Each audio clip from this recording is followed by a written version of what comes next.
Good evening, everyone. How are we all doing? Nice to see all your wonderful faces. Welcome to our blockchain fireside event chat that we're having this evening. I'm very happy to see you all. My name is Jamie Lee Rogers. I'm the co-president of the McGill Alumni Association of Toronto, and it's so nice to see everyone. And I know that we have lots of folks from Toronto, but we also have people from all over Canada and North America. So welcome to everyone. Thank you for being here with us this evening. So the McGill Association of Toronto is a very active community, and you probably just heard that we have about 30,000 alumni that live in the Toronto and the GTA area, a wonderful, amazing group of alumni, one of the largest chapters in Canada and North America. And what we do at the McGill Association of Toronto is to bring everyone together with different events. And we've noticed recently that many people love to join our virtual events. So don't worry, we're going to have more coming to you so that we can stay really connected. But we want to raise awareness about the Alumni Association. We want to bring our community together. There's always networking opportunities, great way to meet people that maybe you didn't meet on campus. So we're glad to have you here this evening. And definitely we hope to see you again at some of our future events. Some ways to find out about what's happening, of course, in our community. We have a Facebook page, which we'll drop the link in the chat. So please follow along. I see it just was there, so please join in. And you can also look at any of our McGill events on the alumni website. The cool thing about being virtual is that you can join any community event all over the world. So there's lots happening in the community. Check out the two links and hope to see you at our next event. Now, I'm sure everyone is very familiar with the Zoom lifestyle, but here we are in WebEx tonight. Great platform. We're going to have lots of fun this evening. Couple housekeeping. I see that most people are on mute. That's awesome. We do want to hear from you a little bit later, but for the first part, thank you so much for muting. You can also turn off your camera for the presentation, but we encourage you to show your wonderful smiling faces for the Q&A portion of the evening. At the beginning of the session, we will be asking a few questions in the poll, so please take a moment to answer them. We will also be taking live questions at the end of the event. If you have any questions during the event, that's great. Put them in the chat. We will be able to look at them after and address them in the second portion of the fireside chat. If you want to adjust your layout so that you can see our speakers a little bit better on your screen, on the right-hand corner of the meeting, there's a button that says Layout. You can click it. And I would recommend the stage vision. So it says stage, that will show the two co-hosts and we can actually enjoy their fireside chat. You can also click hide participants with video off, which just moves everybody off to the side and our speakers on stage. This session is being recorded, so we will be able to share the recording with you. There's going to be so much information that it will be nice to have a refresher a little bit later if you need it. Now, on to the good stuff. I'm very pleased to introduce my co-president of the McGill Alumni Association of Toronto and tonight's host of our fireside chat, Kaveh Tehrani. Take it away. Thank you. Thanks, Jamie Lee. Thanks, everyone. Hello. Thanks for joining. Before we get into the thick of things, there's just one important disclaimer that we need to put up front. We're going to be talking about crypto assets. We're going to cover a lot of ground. You should know that this is not investment advice. There's a portfolio context. You should contact only your financial advisor. So nothing that we say is financial advice. And more importantly, it is only our personal opinion and does not represent the standing of any other entity or person.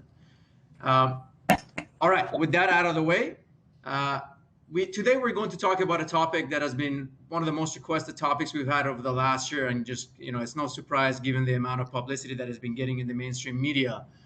We have a very special guest today, Victor Lee. Victor is the perfect person to actually walk us through this journey, because Victor is sort of a unique brand. A lot of the people who are crypto tends to be a dividing topic. A lot of people either love it or hate it. And there seems to be a sort of a generational gap where a lot of young people embrace crypto, and a lot of the people who are a little bit came up from before all this got into place, they tend to have a wall of skepticism. I actually was one of those people. Back in 2012, when the first time I heard about Bitcoin, I was like, I don't understand this. This is just sounds like fake internet money. And I'm happy to say that Victor was one of the most instrumental people back in as early as 2014 to really get me up to speed on this. And I think what's unique about Victor is that he, despite having a classic economic training, and having worked at some of the largest asset managers in the world, he was one of the first people who was really curious about the whole, the blockchain, Bitcoin, and really embraced it, and has this, unique ability to put it into concepts that everybody can understand. So with that, before we get into the technical parts, Victor, can you walk us through the journey in the world of blockchain? Again, you have a formal background in economics, but it would be good to hear that, how you first heard about it and what convinced you that this is the way to go. Thank you, Kaveh. That's a long journey. Back in 2014, I was watching news at that time. There's a lot of news about Bitcoin, and for the first a few months, I didn't really pay too much attention because, as you mentioned, that my background is economics. I did undergrad and graduate study in economics, and the concept of money or something that valuable that's not issued by a central bank or not backed by a commodity is just very, very foreign to me. But I'm a curious person, so I end up first is what I did is I went to downtown Toronto. There's a Bitcoin ATM machine. That's the second ATM machine in Canada. The first one is actually in Vancouver. So I said, okay, let me find out what it look like. So I went to the Bitcoin ATM machine. I put in $40 and got my first Bitcoin, a little bit Bitcoin. I was quite nervous because, is this a scam? I put in my cash and something's supposed to be happen on my phone. It was not a comfortable experience when you first receive, but within like a minute, I see that indeed my wallet on my cell phone do receive Bitcoin. So I think, oh, that's quite interesting. So then I say, okay, I receive Bitcoin, I want to spend Bitcoin. What am I going to do? So I asked the people at the location. I said, there's anything place in Toronto I can go to spend some Bitcoin? And the person said, okay, you can go to this coffee shop that they can accept Bitcoin for coffee. So I was very excited. I went to take the bus, go to the coffee shop, and I went in there.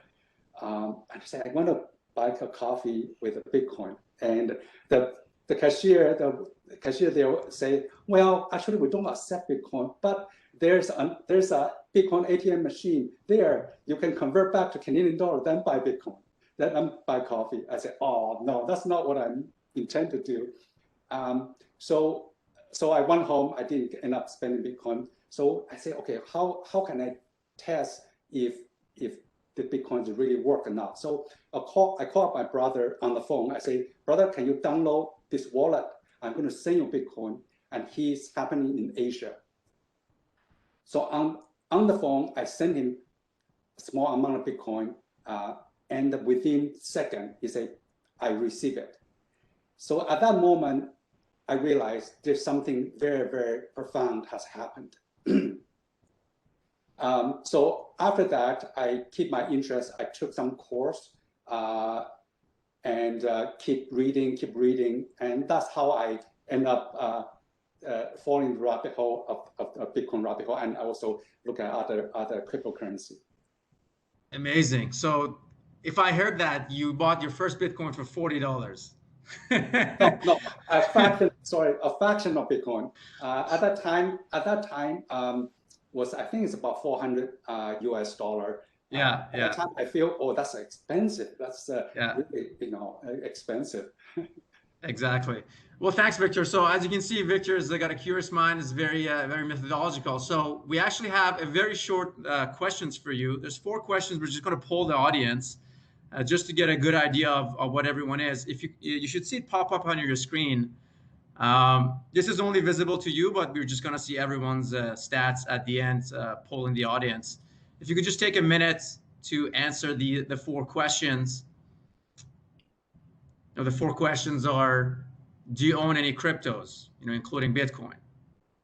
Yes or no? And anything is fair game. If you own it directly, go ahead. If you own ETFs or some of the trusts, futures, all fair game. Second question is, do you believe that the Canadian government will eventually ban its residents from using Bitcoin? It'd be interesting to see what the audience thinks of that. Third question is, Bitcoin is often called digital gold, and we'll get into that as we speak with Victor. Do you believe that Bitcoin can hedge against inflation for the long term? Long term being 5 years plus. This is a very topical question because, in response, after the global financial crisis, there was a lot of money printing, but that all pales to what got printed in response to COVID. And the last question is, do you believe a pension fund should hold a small percentage, 1 to 5% of crypto in its investment portfolio over the long term? 30 more seconds as our audience fills the poll.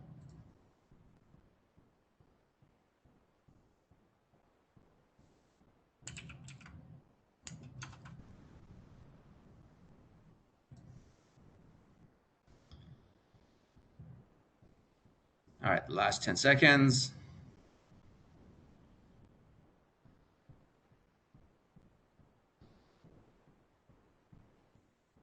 I'm very curious to see the number one questions results. Yeah, me too.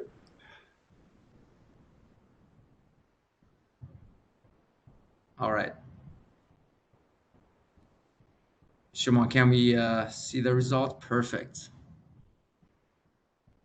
Okay, so the vast majority do not own any Bitcoin, less than 20%. The regulation is reasonably split, but I think unlikelies take the majority. Digital gold, fairly split. I think most people are unsure. And same thing with the pension fund. So, all right, so that's interesting. But for the 20% of you who own Bitcoin, I hope you own it for a very long time. All right. So with that out of the way, let's get into the thick of things. I think we're going to go through some foundational pieces, and we'll leave time for the Q&A at the end. But let's get some of the most important parts out of the way. Victor, when people hear blockchain, they immediately equate it to Bitcoin. So let's go through those pieces. Let's start with the most important part, which is what is just a blockchain? When we talk about blockchain, what are we actually referring to? Okay. Blockchain is just a type of database. Before we get into what's special about this database, maybe is easier to talk about the question of what's the so blockchain is a database built on top of internet. Then good question to ask is what's the problem that blockchain try to solve?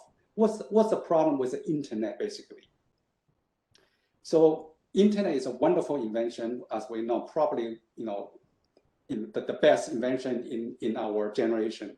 It is wonderful to share information. If I have documents, I can share with you with many people. I still have the same documents. You have identical documents. Photo, same thing, photo. So it's very good for distribute information. However, sometimes we are not want to duplicate, share the copy. We want to have a unique copy, something that's valuable. Give you an example. Let's say I'm a photographer. I took a photo and somebody want to buy my photo. I can say, okay, I'll sell your photo for $100. I send you the photo. If you are the buyer, how do you know that I didn't keep, another copy, which is exactly identical? Because when you're in computer, you can make a copy, just exactly the same copy, keep it, and then I sell to another person. How do you know you have the only copy? So you cannot do that. The current internet architecture doesn't allow you to do that. It wasn't designed that way. It was not designed, it was designed for information distribution, but not designed for transfer of value. Anything that's valuable, whether it's money, is share certificate, or copyright, all those things. So blockchain is trying to address this problem. The blockchain is trying to solve it without a middleman. Like, let's say if I send money to Cave, digital money, send the credit card, something, or e-transfer. How do Cave know that I really send the money to without keep another copy, identical copy? It's because the bank act as a middleman.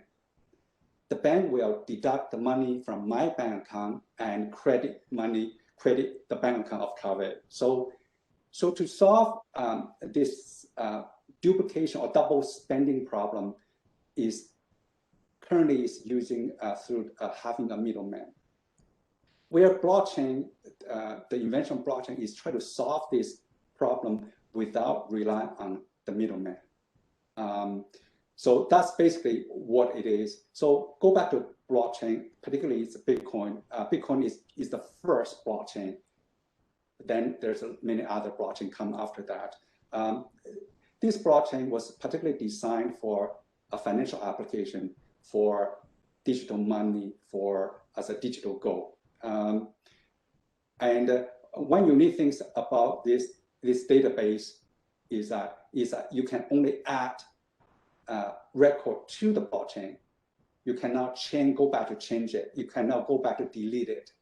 So it's different than the traditional database where you can go in, delete, change, make whatever change you can.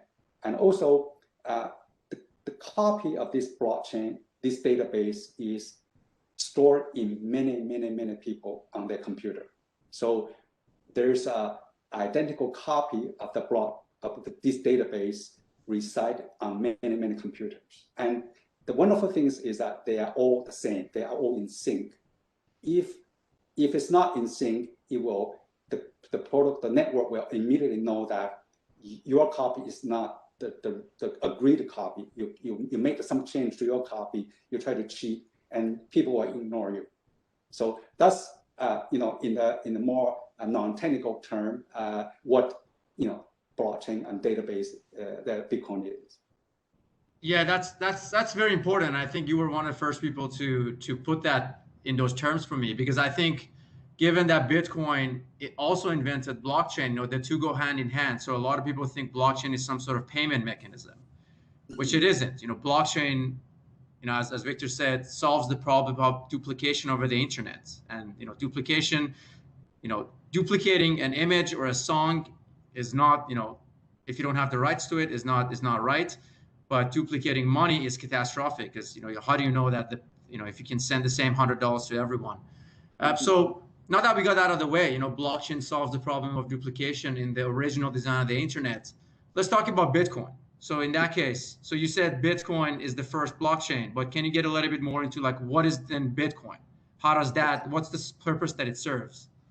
Okay, so in late 2008, which right in the middle of financial crisis, a person or a group of person named Satoshi Nakamoto that published a white paper described this peer-to-peer electronic cash intended for payment. So that was the first application, first use case of a blockchain. So he invented blockchain mainly designed as a way to have a peer-to-peer digital cash, digital money, basically. So that's probably the most easy way to think about it. Some people compare to Bitcoin as a digital gold, where you can store the money, store the value there, knowing that there's a limited supply. Yeah, so let's talk about that a little bit more. I mean, obviously, in the last year, a lot of interest has been focused on Bitcoin because people are looking at store of value. The amount of money in the system. Every central bank has double, tripled their balance sheet. So a lot of people are worried about inflation, about how are we going to kind of go back and pay for these, either via inflation or raising taxes. Doesn't matter. The store of value is the quest here. So you touched on Bitcoin being similar to gold. I think people call it digital gold or gold 2.0. Can you talk a little bit about what makes Bitcoin digital gold? What are the characteristics? Okay, so there's some similarity, but of course there's some difference as well. So similarity, I would say the number one similarity is a limited supply. So we know that Bitcoin, eventually there will be only 21 million Bitcoin will ever be mint, in exist. Right now it's less than 21 million Bitcoin. I think it's about 17 or 18 million, and it will keep issuing until 2140. That will be the last Bitcoin will be ever be mint, and after that there's no more Bitcoin. So it's a limited supply, which is similar than gold. There's only so many gold on this earth. We still have new gold mint and mined from the ground every year, but the percentage is very small. Roughly is 1.8% of the new gold are minted every year from the ground. Where Bitcoin is right now is about 1.7%. New Bitcoin has been issued by the blockchain. So that's one similarity: the limit constrained supply, unlike the fiat currency, unlike the money issued by central bank. The second one is that it's not both Bitcoin and gold are not control issue or mint by government. There's many mining companies go out there to mine Bitcoin. Our central bank don't mine Bitcoin, mine gold. So they are not, government controlled or issued asset. That's one thing. They also are fairly divisible, right? Gold, you can make gold coin be divisible, where Bitcoin can divide in very, very small unit. The smallest unit is called Satoshi, which is 1/1 million. It's also fairly fungible. If you have a gold coin, one way use a gold coin to buy stuff. You really don't care whether this gold coin and other gold coin, as long as it's gold, you accept. Same thing with Bitcoin as well. You don't really care it's exactly the same Bitcoin if you're doing transactions. So that's I would say that's similarity. The big difference is, perhaps the most big difference is portability, right? If you want to travel, if you want to leave the country, if you carry gold, it's cumbersome, it's heavy, and you have a lot of personal security risks, being robbed, and it can be confiscated by our government. For example, I think in 1970s, US was banning people owning Bitcoin, and so. But banning gold. Bitcoin, on the other hand, is digital asset, so you can carry it anywhere in the world very easily and easily transferable. So I would say that's pretty much the main difference. It's a huge advantage. I mean, you're not going to be able to send gold to your brother on the other side of the world that easily.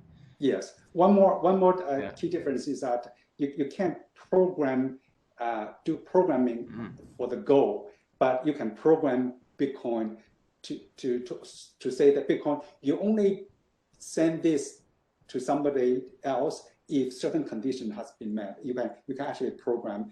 For example, if you can program, say, if the doctor can prove that I'm dead, I will transfer my Bitcoin to my children. You can actually program that into the protocol. Exactly, yeah. Can you think of any disadvantages to gold? Any disadvantages? Yeah, like what would there be a particular reason for somebody to prefer just gold to Bitcoin Oh, as a store of value? yeah, it definitely come, gold has been few hundred years in history. We have built a trust on gold, right?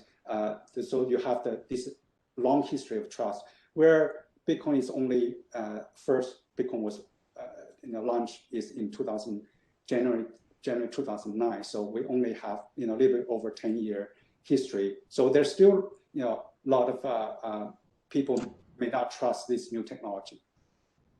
Yeah, fair. And a lot of high volatility there. So Victor, I think this is probably the most common question after you get after you talk about Bitcoin, which is, how do I get some Bitcoin, or how do I get some cryptocurrency? How do I go about it? A lot of people, I think to this day, despite all the advances, it's still a pretty daunting task how to get access. So what are the venues right now that are available to our audience, which effectively is retail audience? Okay. How does one get Bitcoin or any other crypto for that matter? Okay. So the easiest way is like what I did in 2014 is you go to a Bitcoin ATM machine, which is in Toronto. I know there's quite a few. I don't know Montreal. Maybe there's some few there. If you do a Google Bitcoin ATM machine, probably will show you where the Bitcoin it is. That's for small amount, that's probably the most easiest way. Of course, the transaction, like the commission is a bit higher because the owner of the Bitcoin ATM machine, they will take a cut. So it's a little bit more expensive, but it's very convenient. Other way to do is that you can open account at a crypto exchange. In Canada, we have CoinSquare or other exchange. In US, you have Kraken, Coinbase, Gemini, those exchange. And you open account, you can, just like you buying stock, you can open account to buy Bitcoin at the exchange. You wire the money from your bank to the exchange, and then you buy the Bitcoin, and then you can leave the Bitcoin on the exchange if you trust the security of the exchange. But generally recommend is that you withdraw the Bitcoin, store by yourself securely, so that you in full custody of the Bitcoin. You don't have to rely on the exchange to secure your Bitcoin. Of course, it does require a little bit of technical skill to store your own Bitcoin. So you need a little bit steep learning curve, how to store Bitcoin yourself, how to make sure it's secure, don't get hacked, you don't get lost, all those things. So there's some technical hurdle to overcome. So if you say, okay, that's too much work, I just want to invest in Bitcoin, appreciate I think the price will go higher. Then another way you can do is more almost like buy stock through the stockbroker, is that you can actually buy Bitcoin ETF. In Canada, we have Bitcoin ETF and we have Bitcoin Trust Fund. So you go to your broker's account, like TD, Discount Broker, or the other broker, and you go online, you find the ticker, and then you say, okay, I want to buy some Bitcoin ETF, and then you just hold in your account just like a stock. So that's a indirect way. So you actually don't control the Bitcoin yourself, but you have a certificate say that you own those Bitcoin. Another way to do is Bitcoin mining. You can buy a computer to mine Bitcoin, but I generally don't recommend unless you really technical, really love computer. Is quite challenging now because there's so many people are mining Bitcoin. It's very super competitive. That means that you have to buy the best graphic card, best computer, and you have to run 24 hours a day. And apparently it's very noisy and produce a lot of heat. Then you have to use your air conditioning, try to cool down your house. In winter, it's probably okay. Many years ago, I met two fellow from Montreal, the young fellow, they mine Bitcoin. And but Montreal in winter is very cold. So what they did is that they start they start the mining machine in the house, but in winter they put the mining machine outside in the backyard. And why is that? Because the cool weather cool down the heat so that you're able to, you don't have to produce so much heat that you have to use air conditioning. So your natural weather to cool down the machine. So that's Bitcoin mining. That's another method. And then finally, if you know somebody own Bitcoin and if you offer service, you sell product, you can ask people pay you in Bitcoin. There's people I know, in fact, especially some freelance gig worker in another country. They do graphic design and the client is in Canada and the person may be in India. They may say, well, instead of send me the fiat currency, just send me a Bitcoin and I will get immediately within 10 minutes. So that's another way to do that. Thanks, Victor. I'm starting to see some questions from our audience, and please use the Q&A functionality. I'm going to take two of those questions that are actually relevant to the point that Victor just discussed. And the point about mining is very interesting. That's true to the heart. If you want to do it in a way that was originally envisioned, that's how you do it. So Victor, I think one of the common criticism is that I think in the media is that Bitcoin uses a ton of energy. People say that it uses more than the entire consumption of Netherlands or any. There's several countries that their entire consumption is less than Bitcoin mining. The second criticism is around the criminal activity. I think if you go back all the way to the Silk Road and some of the negative headlines, I think those are two common criticisms. In brief, what would you say about those two critiques? Yeah, it is true that Bitcoin mining use a lot of energy because it doing a mathematical computation, try to guess a number, and it's very competitive. Take a lot of energy. So there's a two way to address this question. One is that if there's, given that we are quite concerned about climate change, so we don't want to produce more carbon footprint. The good news is that miner has strong economic incentive to use the cheapest energy they can find. So in practice, a lot of a mining farm, like a big warehouse, like have hundreds of thousands of a Bitcoin mining machine, they usually locate in next to the very cheap energy source. And most of them actually locate next to hydro dam to get buy some cheap energy. So there's strong incentive. In US, I also know there's some mining farm actually using solar energy.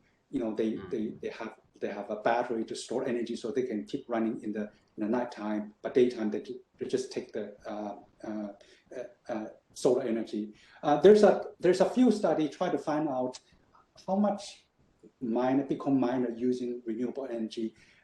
The estimate has been a little bit wide range, low as 40%, as high as 73%. That's what I saw. So maybe it's difficult to pinpoint exactly how much people using renewable energy, but I can say that to maximize the profit, the miner has incentive to use the cheapest energy. And if renewable energy is cheapest energy, they will guarantee they want to switch to that.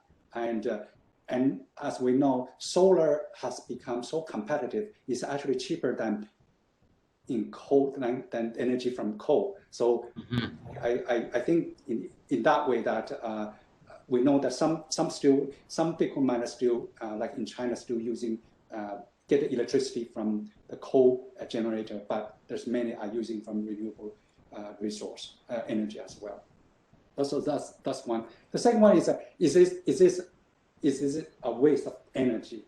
Well, this has become a little bit more subjective, right? For example, we use a lot of energy every year for lighting Christmas light. Is that a waste of energy? Well, it's very subjective. It depends on what do you see the value. So nobody force anybody to mine Bitcoin. You only mine Bitcoin because you think it's valuable, because the market thinks it's valuable. If it's not valuable, people will not use electricity to mine Bitcoin. So that question is become a little bit subjective to answer. We'll see if Bitcoin turn out to be something really important to humanity, then maybe it's worth it. If Bitcoin turn out to be just a speculation bubble, eventually crash to zero, then maybe it's not. So we'll see for that question. On terms of the criticism of that Bitcoin people use for criminal activity, it is true that if you look back at history, every technology it can be used for good or used for evil, right? You could argue that automobile has been used by robbery to rob the bank, so they can get away faster. But one thing people misunderstand about Bitcoin is that they think Bitcoin transaction is anonymous, but it's actually it's not. It's more of a pseudonymous. So basically, that you still have a wallet address which is public, and with some technology, some research, some network analysis, they actually can trace back to the real identity of you. And there's some company actually using that. One of the company called Chain Analysis, which actually providing service, and in fact they sell their service to law enforcement agents to catch the criminal. So this company did a study on say, okay, given all the crypto transaction on the blockchain, what percentage are maybe relate to criminal or illegal activity? And they find is last year, here's the number, I wrote it down.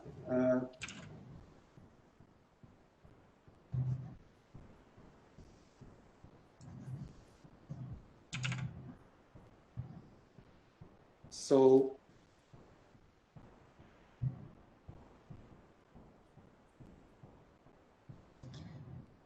Yeah, so wow. last year is about $10 billion worth of transaction is related to the address.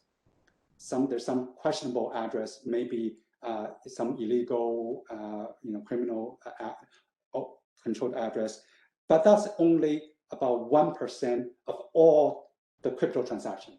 So you can see it's actually very small. And as I say, that it's easy to trace. So I don't think criminal will be preferred Bitcoin as a way to conduct business. Cash is still the most preferred payment in the illegal activity, because it's very difficult to trace cash. All right, safe to say that the next time there's a drug trade going on in a movie, I don't think they're gonna scan each other's QR code. They're just gonna stick to U.S. dollars. Yes. Stay with the stereotype. Victor, so follow-up question here. I think you mentioned, issues around custody and, where you buy Bitcoin. There's a lot of questions about wallets, like how do you store it? If you go to the ATM and you use it, where does it actually go? So can you talk a little bit about what custody means and what is a crypto wallet? Yeah. So crypto wallet the name is a little bit misleading. Is actually in your wallet there's no Bitcoins. You actually don't have a Bitcoin in your wallet. What you do actually is a key to asset to the blockchain that allow you to transfer the ownership of Bitcoin from one person to another. So the better way to call the Bitcoin wallet is almost like a keychain. You have a key allow you to open the locker on the blockchain that allow you transfer, the Bitcoin to another person. So that's a better way to do it. And there's two type of wallet. One is hot wallet, one is cold wallet. If you download a software called Bitcoin Wallet on your phone, and your phone is constantly connected to internet, it's generally considered hot wallet, and it's less secure because your phone can be hacked. And then you have cold wallet. Cold wallet is a small dedicated USB key where you don't connect to internet unless you're making the transaction. and also your wallet, the private key is generated on that little device and never leave that device. They only communicate to outside world using the public key, but never communicate the private key. So it's much more secure for the hardware wallet. Yeah, so I mean, you could basically just use a piece of paper and generate an address and put it there, and it'd be more secure than just having something that's connected all the time to internet for large sums. Yeah, fair enough. Victor, there's a lot of questions about the limits that you mentioned on Bitcoin. There's a lot of questions. Why is the monetary, there's 21 million Bitcoins and that's about it. Where does that come from and why is that the case? Okay, so because Bitcoin, the number is a digital unit, so it's infinitely, technically, it's infinitely divisible, right? You can make 0.0000001 Bitcoin, right? It's not like physical goal. Physical goal you can only divide so small before you become difficult to store it. So 21 million Bitcoin is just an arbitrary number that set by the inventor Satoshi Nakamoto, and it's a hard code in the software. So everyone know that it's 21. If you change it, people will ignore your mining machine, your wallet. They know this is not agreed. People agreed on. So people who own the Bitcoin has incentive to keep it that way because if you can create more new Bitcoin, then the value of Bitcoin will drop. Mm-hmm. Exactly. There's a lot of questions here about how is the maximum enforced, and why can you remove the cap? And the answer to all of those is that you would not be able to do it because it's just dictated by code, and that's what that kind of goes to what Victor was mentioning in the beginning. It's the code is set, and unless you actually fork, you change there's been a lot of iterations to Bitcoin. Maybe why don't we talk a little bit about all the high profile forks that have been done on Bitcoin. I mean, Bitcoin Cash, I think there's a lot of questions about which Bitcoin is the Bitcoin Cash, Bitcoin Satoshi Vision, all the other ones. Why don't we talk a little bit about that without getting too in depth? Victor, what do you think there's all these sort of like offshoots of Bitcoin and the hard forks that have happened, but none have been able to sort of unseat Bitcoin as the dominant blockchain? Yeah. So Bitcoin fork, basically somebody disagree on the philosophy or the parameter of the Bitcoin, then they can say, okay, we're going to make a copy of the software and we're going to do ourselves. We're going to go ourselves, almost like a fork, like one place and split into two. So Bitcoin Cash is one, and Bitcoin Satoshi Vision is another. But the original Bitcoin still has the most market value, and it means that people still value the original design, original vision of the Bitcoin blockchain. So you could, because it's you can fork any way you want. Like you and I, we can fork Bitcoin. It doesn't mean that the copy we create will have any value, or maybe just tiny little value. Because if nobody believes that has value, then it has no value. You have this network effect, and because it's an open source software, there's no anyone can make a copy. Anyone can make a copy and change some parameter, try to do themselves. But still, what's the social consensus? If you ask all the Bitcoin user, who do you trust? Then still the original Bitcoin is the one that has most user and most trust of the public. Yeah, absolutely. And that goes back to the parallels to digital gold, right? I mean, you just like how gold is kind of stable and unchanged, and every gold is equal to other gold. One of the reasons Bitcoin is so successful is because despite being the first blockchain, it has actually never failed. It's been doing what it was supposed to do since 2009, and that makes it very attractive. There's other blockchains. I see a lot of questions about other blockchains. Other blockchains frequently see code updates, but they're serving a different purpose. They're not a store of value. There's a whole concept of smart contracts. So that kind of takes us to an interesting place. Victor, can you talk, we have another, in the last 15 minutes, can you talk a little bit about, there's a lot of questions about other blockchains. What is Ethereum? There's a question here about Litecoin. What would you say sort of like the other blockchains are serving? Are they competing with Bitcoin? Are they building on top of it? What are some of the high level ones that people can go on, dig into if they're interested? Yeah, that's a very good question. There's so many blockchain out there, Litecoin, Ethereum. The way I would say is, okay, which one do I trust? So there's a two rule I tend to follow, try to see, okay, which one worth my time to study it.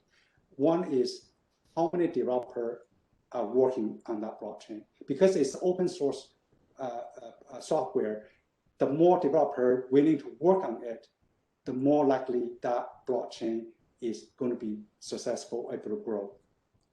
So there's a company called Electric Capital. Every 6 months, they release a blockchain developer report. And in the most recent one, which released in December 2020, they identified all the developer on all the major blockchain. They track how many, because the open source, so they're all on GitHub, so they can see which blockchain has how many active developers. So Ethereum is the blockchain has the most active monthly developers. It's about 2,400 per month developer was working on Ethereum blockchain. Then there's 3 others have a similar number of developer, roughly around 400 developer per month working on 3 other blockchain. One is Bitcoin, which we just talked about. Then there's Polkadot, and then there's Cosmos. And then rest of them will be lower than 400, and some of them even lower than 100. So that's one way I help myself to say, okay, which blockchain worth my time, because it does take a lot of time to follow the development. The other way I would say that to look at which Bitcoin worth your time to worth it is how many people willing to pay a fee to use the blockchain, use that blockchain. You can think of blockchain is like a real estate. The block is a space. So if you want to use a blockchain, you have to pay a fee. And if a blockchain receives most number of fee, then you know that that piece of real estate, that block space is very valuable. That's to give you an indication that it may be worth your time. So there's a website called cryptofee.info. It tracks a number of blockchain application and how much fee they generate. I just print out today. I just print out a copy so I can tell you. For example, Ethereum for the last 7 days, Ethereum network received $24 billion worth of fees, and Bitcoin for the average of last 7 days is $6 billion. And I hear some people ask Litecoin. Unfortunately, I don't have a Litecoin here on this. Maybe it's too small, or maybe the data is not available. Polkadot, 4 million. So others tend to be much smaller. And interesting is that Ethereum, not only the Ethereum network received the most number of fee, the application built on top of Ethereum also received a lot of fee. The number 1 application built on top of Ethereum is Uniswap. It's like a decentralized exchange. They received almost $3 billion fee on average per day over the last 7 days. So that's the 2 metrics I try to help myself to guide myself to, okay, which one should I spend time to study it. Thanks, Victor. Yeah, definitely. And these networks are at this point pretty congested, so they're trying to scale. One more question. I mean, there's a ton of questions here. I think we went through a number of them, but obviously there's a lot more. I see a couple questions around I think that this is coming again. The amount of coverage in the media is nuts. Can you talk a little bit about what are NFTs, the non-fungible tokens, to close the session before we get into the last part? Okay, so NFT is the latest fancy on blockchain. Is generally allow people to buy and sell digital art, so that you can allow you to have a history of who was the previous owner. So that's all about. It's a almost like what you call provenance. You have a transactional history, and you know that who is owned in the previous place.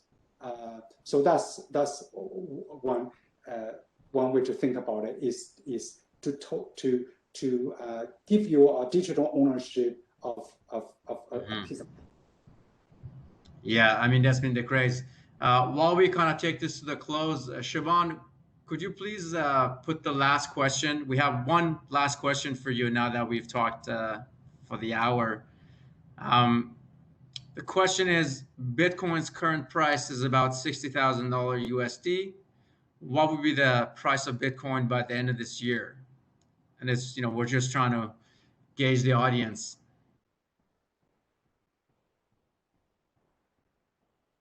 There's a lot of questions that we've received that, I think they're more suited to your investment advisors. There's questions around taxation. There's questions around the, exchange with fiat. These questions, they're very valid. But again, as we mentioned up front, these are questions that you should figure out with your investment advisor. And these are unique to your personal circumstances. So we will not be going through them.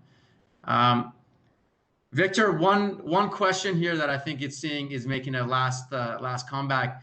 There's a lot of questions about, well, what is the value of Bitcoin? Is it all mania? There's a comment here. Is like, are we in another tulip bulb mania? So can you comment a little bit about what's happening there? I mean, I think we know where you and I stand, but maybe it'd be better to put it into some key concepts. Yeah. Bitcoin, because the supply is pretty much fixed, so the price is completely driven by demand. So if people want to buy Bitcoin, then the price will go up. If people lost faith in Bitcoin, the price will go down. So it's very, very volatile. In the long run, like say 5 year plus, I'm pretty confident that the price of Bitcoin will go higher. But in the short term, I don't know. Like it can go up and down. Within a week, it can gain 20 to 40% or lost 20 and 40%. So it's extremely volatile, more volatile than the penny stock. So it's very, very, so if you do own some Bitcoin, just make sure, knowing that it's very volatile, you have to hold for a longer period of time that in order to appreciate the value.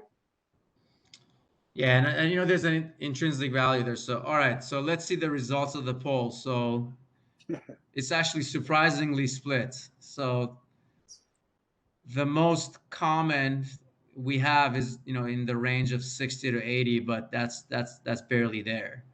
And I presume the people who didn't answer is just because they have no view, which is fair.